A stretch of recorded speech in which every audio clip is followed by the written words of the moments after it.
What's going on, everyone? Today we've got a really great video for you. We realized we made a lot of videos about dieting and losing weight and the micro factors behind it, but we haven't laid it out. These are the 5 things we thoroughly believe are super important to achieving, any weight loss in an intelligent and effective way.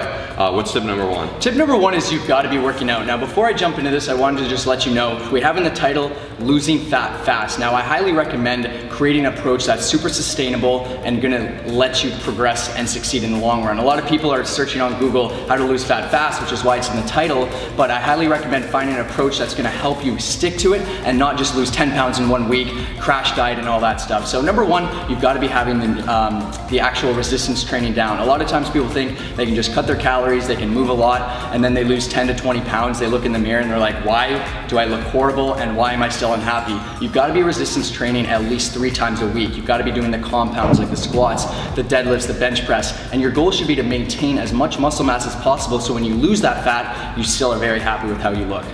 Yeah, and you can absolutely lose a ton of weight without strength training. I see it all the time. For instance, runners, people that just diet hard, fasting, all those things. But the negative there is you're not actively working on strengthening your muscles and improving your lean body composition. So that's what's going to present these roundings. Arms give you that muscle health. Whereas when you're just running, you are getting a little bit of stimulus on those legs. But you're not effectively toning and working every area individually to strengthen it and really maintain that lean muscle as you diet down. Yeah, and just to add on to that, cardio is a fantastic tool, but it definitely isn't absolutely needed. So you have to be in a calorie deficit in order to lose the weight. We're going to talk about this a little bit afterwards. And cardio is a great tool to just basically allow you to eat slightly more and be in a little bit more of a deficit. But I wouldn't recommend going absolutely balls to the wall on something like this because you're going to feel hungrier, you're going to want to overeat. But used correctly, it is a great tool to help you lose fat faster. And we're going to put a little star on that thing.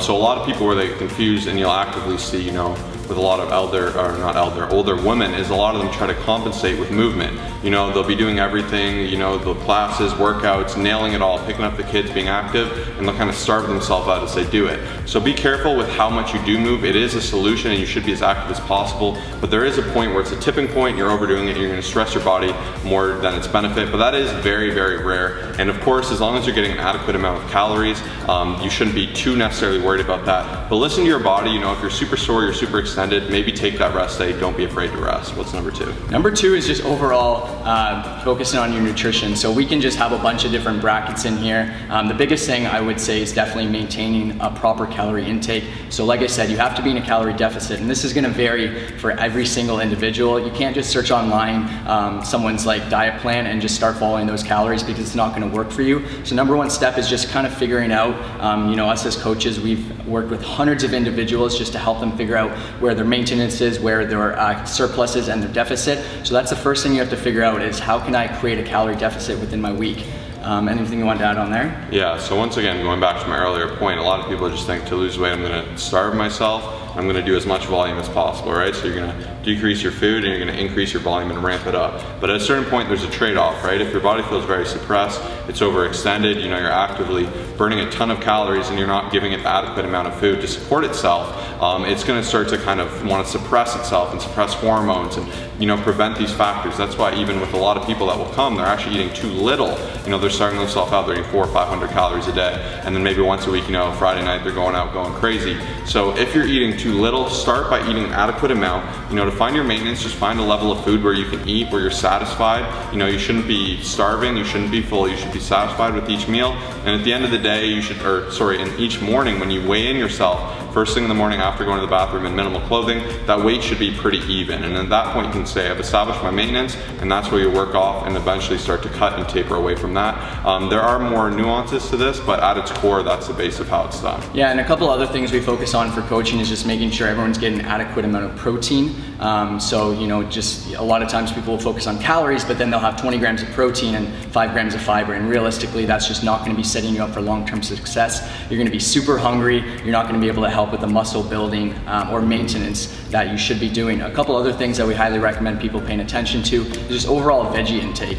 Like, you always grow up and you're told you should be having 6 to 7 or 8 servings of veggies a day, and this is just huge because it's gonna satiate you. So kind of bracketing off into the whole calorie thing, you have to basically find foods that satiate you within the day. I love stuff like sparkling water, just things that are like super high in volume that aren't 100 calories or like 1,000 calories, that kind of give you a lot of benefits like nutrients and stuff like that, and you'll be set up for long-term success with this tip. Exactly. So definitely within your diet, you want to be intelligent with what you're consuming, as Kyle said. So to elaborate on this point of satiation, if I have a Big Mac, that's like 800 or 900 calories, whatever it is, and I could easily smash 4 of those guys. It's small, getting a lot of oil, a lot of those kind of foods where it's not really dense. Whereas if I were to try to eat 800 calories of kale and chicken, I feel like my stomach would pop from all that fiber, all those micronutrients. It's really gonna fill you out, so you get a little more bang for your buck. So that is something to be mindful of, because if you wanna have a successful diet, you can't be starving all the time. So if you're eating a lot of sugary foods, a lot of really foods high in saturated fats, it's not gonna fill you as much, and it will make dieting harder. So if you're enjoying this video, make sure to smash that like button. If we get 200 likes, we'll make an additional part 2 on other external factors that you may be thinking about or asking questions about, like water, supplement, meal timing, different types of meals. Keto, intermittent fasting, all these million different things. We can do like a more micro video now that we've kind of covered the themes. Yeah. Number 3, and this is the one most people neglect. A lot of people, they just say, well, just burn more than you're eating and that's it. But it goes a lot past that. You have to monitor your mental health, your mental state, and all those benefits there. We're gonna get into that a little bit more in the next one with lifestyle factors. But even things that will kind of inhibit your success are things like stress. So for instance, every time I did an exam, I would have exams for school, I'd get super stressed out, kind of overworked and overextended, and I'd end up getting sick, I'd have bad workout, all these things. When you're stressed, you are getting a lot of cortisol. Not that cortisol is inherently bad, but in this case it is cortisol from stress. You will get some of this from training, and it's not necessarily the worst thing. That's a whole nother video. But in terms of stress, you want to kind of get away from that. And when you're stressed, that can cause other psychological factors like the need to stress eat, the need to, be self-destructive and all these things. So it's super important you take care of yourself mentally. And one of the ways that a lot of people don't talk about in terms of diet is by being reasonable within yourself. So for me, when I diet, and for my clients, I really recommend the 80-20 approach. So a lot of people come to me, they say, make me a meal plan. And I say, I'd rather not. Because here's the thing, I make you a meal plan, I hate fish, I never eat fish. Turns out Kyle loves eating fish. Fish is his favorite food. And I say, Kyle, you can only eat chicken and broccoli, beef, and onion, and he hates onion. And then he's like, oh, this meal plan sucks, this and that. He goes to his favorite sushi place because he loves sushi on Friday. And he goes, I don't want to bring this meal prep. And then he goes, boom, completely deviates away from it, right? So with this 80-20 approach, when you're logging your own foods, looking at calories first, protein second, fats, carbs third, and then kind of meal timing and everything else goes beneath that, he has more freedom to succeed. So he can still fit that sushi in. He'll say, hey, I'm going out for sushi tonight, I want to have a good time. I'm going to eat my high protein, my vegetables for breakfast and lunch, maybe I'll have a high protein smoothie, and then I'll have vegetables and chicken for lunch, really low density foods. He can still fit this into his lifestyle. And then mentally he has that freedom where he's not beating himself up, where he deviates off his meal plan. He goes, I suck, I'm so bad, I'm never going to diet, I'm never going to lose weight. Because that really takes a toll on you. Whereas when you feel control and you still feel enabled to have fun, like even me, like lately I've been loving these Reese's Pieces Big Cups. They're super good, but they're 200 calories a pop, right? So that's pretty much like all my fun food for the day. So in a different world, I'd be like, I can only ever eat clean foods. Purely, I would just feel restricted, and one day I'd go off the rails and I'd probably eat 30 of those things. So instead I say, hey, I'm gonna fit 200 to 400 calories in there out of my 3,500 calorie allowance. That's completely within my means, and that can limit my stress and make me feel more control and happy. And another big thing is accept you're gonna have bad days. Diets, you can't be perfect, we're all human. We strive for perfection, but we don't necessarily always achieve it. I know I don't. You have a bad day, put it behind you, move forward. Like, it's so important. So many people dwell on the bad things they've done or the failures they've had in the past with the diet. Let it be a new day. Let each day be a new thing. Let each week be a new week. This is something we really push on our coaching. We look at it in these factors. And then, sorry to add one more thing. Yeah, no problem. Last one is, for me too, like if you want to deviate from your diet, like a good example is you're meeting up with a friend that you haven't seen in 6 years. You've always got burgers with the friend, and that was like the thing you did, and you're like, oh, I want to see this friend. Now, will I say you can never do that? You have to be 100% to your diet? No, because if you want to see that friend or be successful in that measure, all you really need to say is it worth, like you can do those things to prep and minimize the damage. And maybe I'll say, hey, instead of my 35, I'll go to 42 or 45, and I'll be about an 1,000 surplus, and I'm okay with that. Maybe it'll put me 4 days to a week behind my diet, but that's no big deal. It's worth the emotional experience, and you can give yourself the freedom to enjoy these benefits. Yeah, and couldn't agree with everything Josh just said there. I'm just gonna quickly expand on this slightly. But basically, if you think about your given day, if you have kids, if you have all this stuff, and you're stressed when you wake up, and then you go to work for a job that's 8 to 9 hours and you're stressed, and then when you go home, you're just thinking about this crazy restrictive diet that you can't follow and how you can't have the foods that you enjoy, that's gonna be adding another couple hours of stress. And then you go to the gym and you have a 3-hour workout plan because your coach doesn't know anything about you, that's more stress. And then at the end of the day, your body's gonna be more stressed, your insulin levels are gonna rise, which is gonna store more fat, and you're just gonna crave sugary, crappy foods. If you can minimize the stress on your journey and set a realistic approach, I guarantee you will succeed. So that's just the biggest thing here that we want to get across to you guys. And that's the one no one pays attention to. So if I find someone that that's why we took a while on. Yeah, that basically has like their calorie deficit set and then they're working out a decent amount, this is probably the biggest thing aside from sleep, which we'll jump into after, that most people don't realize. And I think the biggest issue here is that they think they have to go all out and they're constantly stressed within the day, and it might just be an unrealistic routine or unrealistic amount of calories or just a game plan. So you know, the biggest thing we want to get across is make it fit your lifestyle, so that way even on your worst days you can still stay on track and succeed. Now, this is a lot of information, we know, because it is, but it's super important information. So, you know, to absorb it, I recommend watching this video probably at least twice. You will get a lot of it, and at the end of the day, these tips might not necessarily be sexy, but they're effective. We've done this with hundreds and hundreds of people now. Our success rate is well above 90%, and we're very proud to admit that. So, you know, if this is overwhelming and you've made it this far in the video, chances are you're a committer, and you've probably failed doing this before. So we'd love to help you succeed. You know, if you don't know, we run an online coaching business. That is the core of our business. So essentially it's personal training online. So we manage everything from your nutrition, your workouts, to monitoring these lifestyle factors. You'll get unlimited tech support from me and Kyle. You can reach them whenever. And a lot of people say, are you two the ones actually doing the coaching? And that is absolutely correct. You either work with myself or Kyle. We've worked with people in all spectrums of life, highly advanced, brand new, you know, sports, athletes, everything you can ever imagine.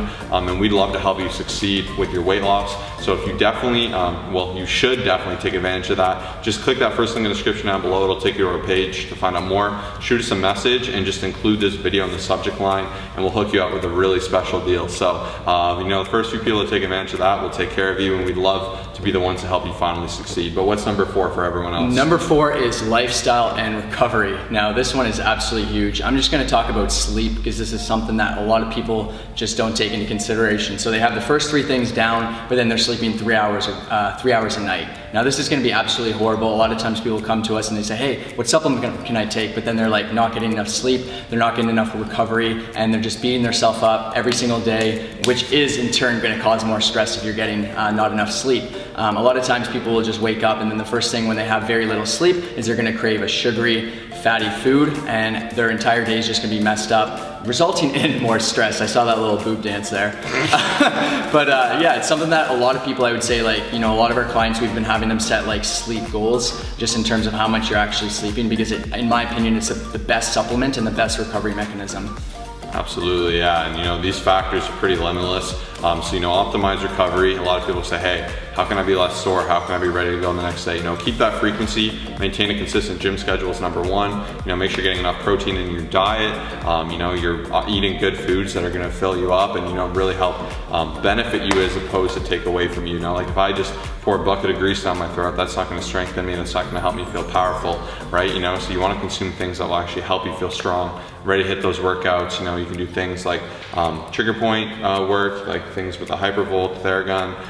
You can stretch, you know, science there is kind of shaky, but you can do whatever you like, foam rolling, whatever makes you feel better, even think benefits placebo, but big sleep is number 1. What's number 5? And then number 5 would just be the additional factors. So first thing we're gonna talk about is just adding in like diet breaks as well as refeeds. Now we have made a full video, so it's gonna be probably the second link in the description down below, but if you've kind of reached the point where you're nailing these 4 things and you're like, okay, I just need something a bit different, I'll let Josh expand on this because he's played around with with them quite often for a lot of clients. Yeah, so once again, dieting is not linear. In a perfect world, you would just lose weight consistently, just with little baby drops and macros. But there's been a lot of science lately to show the benefits of things like diet breaks, intermittent caloric restriction, carb refeeds, and these are all advanced tools you can use. But the number one for Gen Pop is diet breaks. Unless you're competing, I wouldn't really concern yourself with refeeds and things of that measure. That's more for physique competitors, but diet breaks, essentially, you can take your diet break I recommend 4 to 6 weeks. Some people do them more frequently, every 2 weeks, but I find that's a little negative. So I like to do every 4 to 6 weeks, take that diet break for 2 weeks. So essentially, as my calories go down, I'm at 3,500, let's say I start at 3K to see if I get a drop. I keep getting a drop, and I never really have I know myself super well. So let's say I get to a sticky point where I can't lose weight. Sometimes the best thing to do is do this diet break, so I push myself up to my maintenance. Now the problem is my maintenance will be different than my starting maintenance, obviously, because I'm gonna be at a new body fat percentage and a new weight. So that kind of gets a little tricky, but it's not too bad. And the goal of this is by resetting everything, you're kind of resetting all your functions, you're optimizing those hormones again. You're getting a lot of leptin pumping in the system. You're gonna improve T3, you're gonna improve thyroid function, all these things that will help accelerate weight loss, because if you neglect these things and they come right down, it can make you way too hungry and it can minimize how much fat you're burning. So you can do these nifty little tricks to trick the body into thinking, oh, all is well, whatever, and then boom, you cut it down again. And so these are some more advanced tools, and it's harder to implement on yourself, especially to do it, without being subjective. Because with yourself, you're like, oh, I'm starving, I need a refeed, or I need a diet break, when chances are you probably don't. So that's why it's great to have us looking over it. We've done this with hundreds and hundreds of people. You will succeed. Anyone who follows the measures, and they're very simple measures to follow, we've made it very easy. It's not going to take more than 2 to 3 minutes of your day.